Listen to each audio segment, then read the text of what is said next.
Chinese strategic philosopher general सन जू ने लगभग 2500 वर्ष पहले आर्ट ऑफ वॉर के नाम से एक पुस्तक आने वाली पीढ़ियों के लिए छोड़ी। इसमें एक लाइन ये भी है कि जब दुश्मन रणनीति के हिसाब में कोई बहुत बड़ी गलती कर रहा हो तो उसे बिल्कुल परेशान मत करो, वरना उसे ये गलती ठीक करने का ध्यान आ सकता है। एक जगह सन तजू कहता है कि असल लड़ाई वो है जो बिना लड़े जीत ली जाए।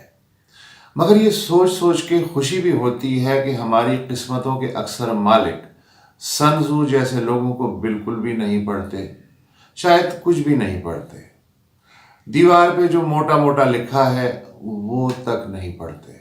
मेरा देश इस वक्त अपने इतिहास के जिस सबसे गंभीर राजनीतिक और आर्थिक संकट से जूझ रहा है, उसका कम से कम एक फायदा तो ये हुआ कि इन दिनों हमारा शासक वर्ग किसी अमरीकी, भारतीय, अफगानी या हिंदू यहूदी साजिश को अपनी बड़ी बड़ी मुसीबतों का कारण बताने की बजाय आपस में ही एक दूसरे पे उंगलियां उठा रहा है।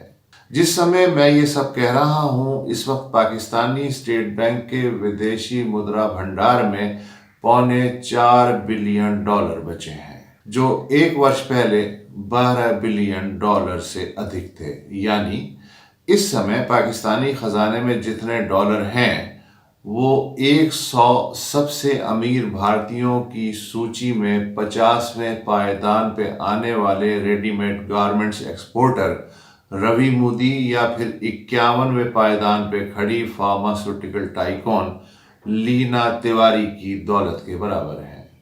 पाकिस्तान के प्राइवेट बैंकों में भी $5.5 बिलियन पड़े हैं, मगर वो निजी खातेदारों के हैं। परंतु इस समय ये खातेदार भी अपने डॉलर नहीं निकाल पा रहे, क्योंकि मार्केट में डॉलर हैं ही नहीं जिन्हें बैंक खरीद के अपने खातेदारों को तुरंत दे सके। यानी इस वक्त विदेशी मुद्रा से जुड़ी बैंकिंग आने वाले कल के भरोसे पे चल रही है। इस वक्त कराची पोर्ट पे 9000 से अधिक हर तरह के माल से भरे कंटेनर्स पड़े हैं। इन्हें इंपोर्टर्स डॉलर दे के ही छुड़वा सकते हैं। मगर स्टेट बैंक ने कह दिया है कि हमारे भरोसे फिलहाल मत रहना। अगर आप ओपन मार्केट से डॉलर खरीद के अपना माल छुड़वा लो तो हमें कोई दिक्कत नहीं है। ऐसा नहीं कि पाकिस्तान में डॉलर करोड़पति नहीं है। ऐसा ना होता तो पिछले वर्ष ही यूएई सरकार के आंकड़ों के हिसाब से सिर्फ दुबई में $10 बिलियन की प्रॉपर्टी के मालिक लगभग 3500 पाकिस्तानी ना होते। अभी मैंने सिर्फ यूएई का उदाहरण दिया है। UK, Canada, America, Australia, Switzerland या ऑफशोर बैंक खातों और इन्वेस्टमेंट की बात नहीं की, ना ही इस बारे में किसी जज, जर्नल या नेता का नाम लिया है, क्योंकि मेरा अभी उठने का कोई मूड नहीं है।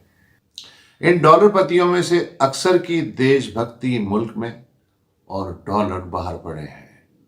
अगर उनके पाकिस्तानी इनकम टैक्स रिटर्न्स उठा के ही देख लें तो बहुत से बेचारे किराए के मकान में रहते हैं। इनमें से कई गरीब अरबपति किसी की दान की हुई या फिर किराए की गाड़ी इस्तेमाल करते हैं। इनमें से बहुत सौ की पत्नियों के पास 5-10 लाख रुपए से ऊपर के डिक्लेयर्ड गहने तक नहीं, और खेती के लिए जो थोड़ी बहुत 5-7 हजार एकड़ जमीन है भी, उसमें भी खानदान के दूसरे लोगों या घरेलू मुलाजमों की हिस्सेदारी है।